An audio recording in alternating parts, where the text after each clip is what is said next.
people, welcome back to my channel. This is J Max Reacts. Tonight I'm watching Unpopular Opinions about your faves part 8. This is by Queen Shaoma. I love her unpopular opinions. I watched all of them off camera up until now, but I said today I watch one on camera just to see what it's like and see what y'all think about it. So let's see what she has to say in this one.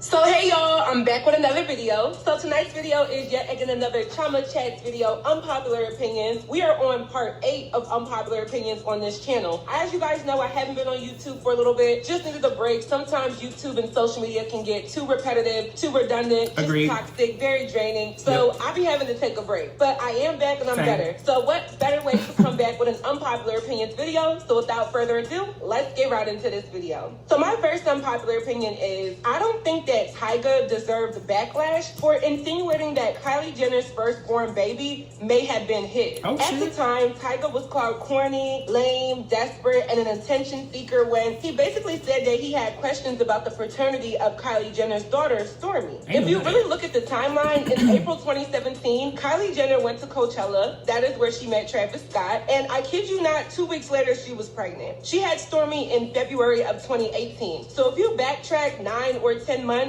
it measures up to April 2017, which is when she met Travis Scott. So if Tyga had been with her up until that point, I don't think he was wrong for thinking that the baby could possibly be his. I don't want to give any excuses to or for Tyga because he shouldn't have even been messing with her when she was underage. And yes, in 2017, she wasn't underage, but still, it's disgusting, and I wish she and him would have been canceled for that. I'm surprised he even got away with it, but we are talking about the Kar Jenners. So anyway, he has every right to question the paternity of the child because it's actually obscene that Kylie got pregnant by Travis. I'm assuming the first time that they hooked up shortly after they met, and it explains why Kylie Jenner and Travis Scott's relationship is very weird. It almost seems like it's more of a situationship or it just happened versus anything that's filled with love, romance, and a true connection. My second unpopular opinion is, I think a lot of people are afraid to speak against Chrisean Rock because they are scared of her, which I don't understand. I think a lot of people just try to act complacent or oblivious or just accept the things that she does because y'all are afraid that if she doesn't like you, she's going to beat you up.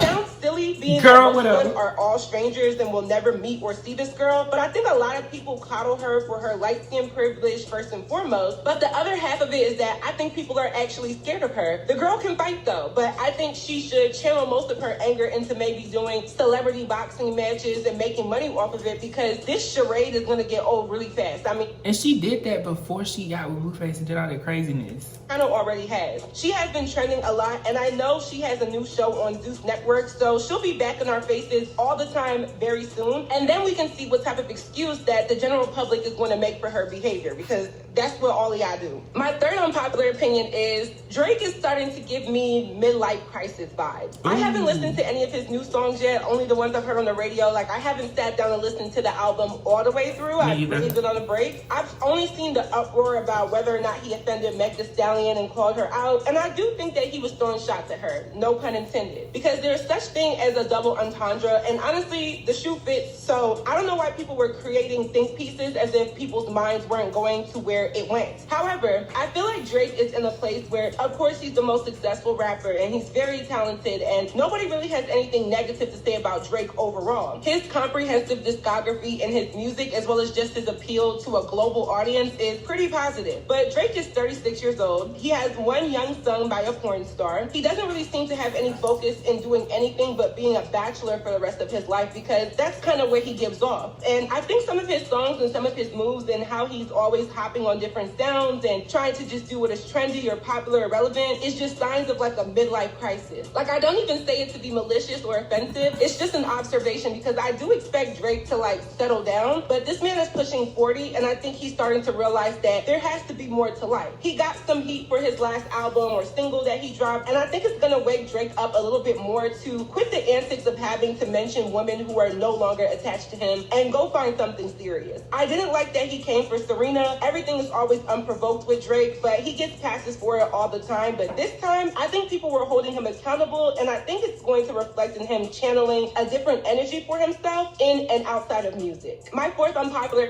I agree with that to an extent. Like the antics and the mentioning of people unwarranted, yes.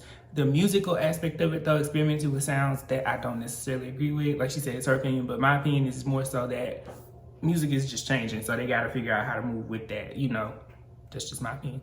Is I'm actually rooting for Danileigh to get a new man. I know a few weeks ago she was being dragged because she asked who she would look cute with, but I think the girl actually really does want to move on from her child's father, which I can't be mad at. I actually think that if she is healed, she should move on to somebody else because she definitely did get done bad. Like, even regardless of the colorism, if you take that part away, she still got done very bad. And that's not me excusing what was done. I think a lot of people are extra ruthless when it comes to people who we don't like as a society or social media community, but I don't think her asking that question was really that big of a problem. She should move on. At least she's not trying to be stuck on that pessimistic garden gnome of a baby daddy that she has. Garden gnome. My fifth unpopular opinion is Jocelyn Hernandez's songs are not always that bad. I feel like Jocelyn gets a little bit extra flack because of her personality, but if we're judging just her music, the songs are not the worst thing I've ever heard. It's just her delivery is the problem. But with the right vocals or auto-tune, some of her songs are definitely bops. The I Wanna Ride song that was the soundtrack to Jocelyn's Cabaret Season 3 was actually a good bop, especially when she started speaking Spanish. Maybe it's just because I don't hear Spanish, but it just sounded so smooth to me. And Run Me My Money was actually, that could have been a really big one for her as well, because whoever wrote it, if she didn't write it, whoever helped her put that one together, it was a dope record and she sounded natural on it. It wasn't the same delivery. Like it's Jocelyn's videos and her mannerisms that makes her videos a lot to take in. But I don't know, some of the songs actually do give me a little vibe. I'm just gonna be real. My sixth unpopular opinion is Brittany Renner isn't that bad as people make her seem, including myself. I'll be real enough to be accountable because I did go hard on her. And even though I still feel like she deserved to get dragged because the way how she was portraying herself was very cringy, I think she is a lot smarter than people give her credit for. Yes. I think what really caused the controversy with her is lack of discretion when it comes to your sex life. It never works for women because we just don't get the same respect if we are sexually expressive. And writing a tell-all book pretty much naming all of the rappers and athletes you've been with, it's just outlandish. But I don't know. I think Brittany Renner is not as bad as people make her seem. I did a little bit more research and tuned into her episode of B. Simone's podcast, and it was actually a really good conversation. My seventh unpopular opinion is Safaree Samuels is probably the lamest celebrity. I'm sorry, but I've never seen any celebrity that just is way more extra and goofy as Safaree Samuels. I feel like every time I see him on my TV screen or on social media, he's always doing something that is just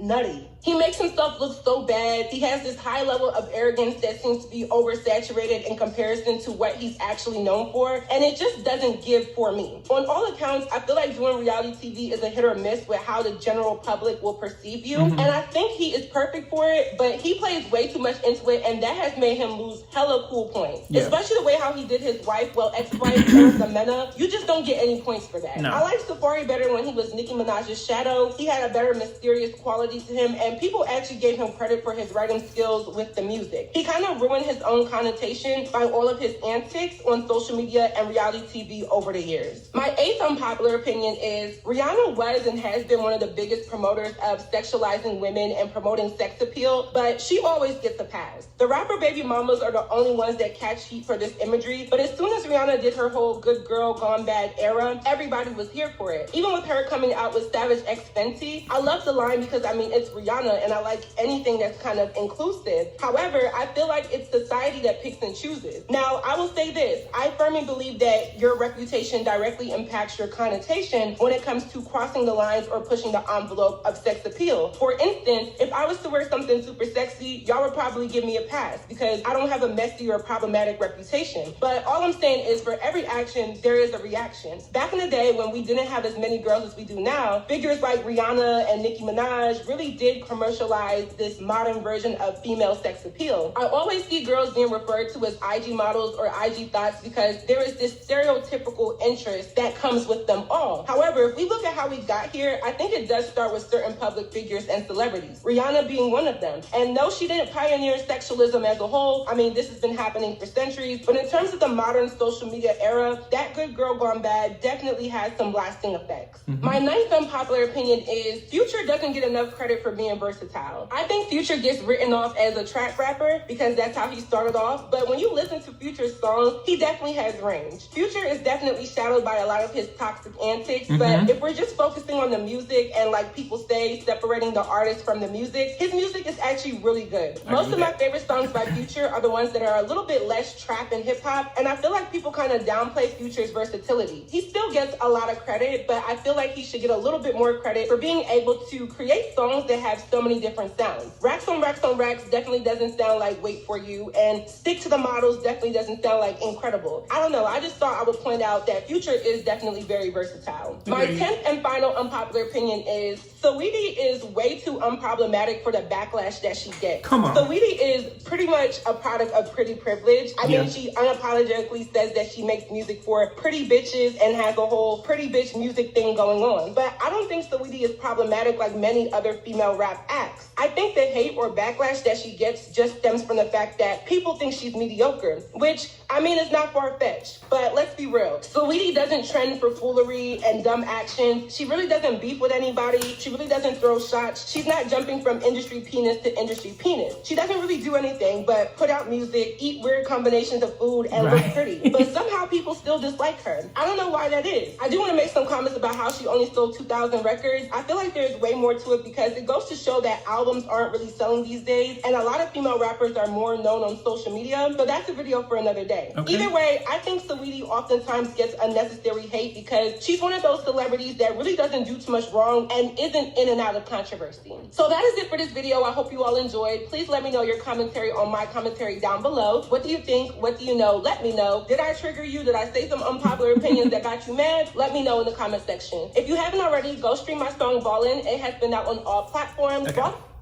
Yeah, make sure y'all go support Chama. Yes, and during the first couple videos that I watched, she definitely said some shit that triggered me, and I was like, girl. But the more I thought about it, I was like, you only trigger because you really are huge fans of some of these people, and like that stan culture thing will have us all delusional at times. You know, we all are guilty of it. But you know, being able to say, okay, this is a real, you know, rational argument that somebody's brought into the mix is always pretty cool. But yes, these are some good unpopular opinions. I don't think anything in that I didn't agree with, except for like the Drake music thing. I think his midlife crisis in his personal life is a real thing, but the musical aspect of it, he veers into what he's always done still consistently enough for me to say that he's just experimenting. Same with like Beyonce and a few other people who have done different sounds in this year. But yeah, this was a good one. Such a good one. Let me know your thoughts on it below. Comment, like, subscribe. Until next time, peace.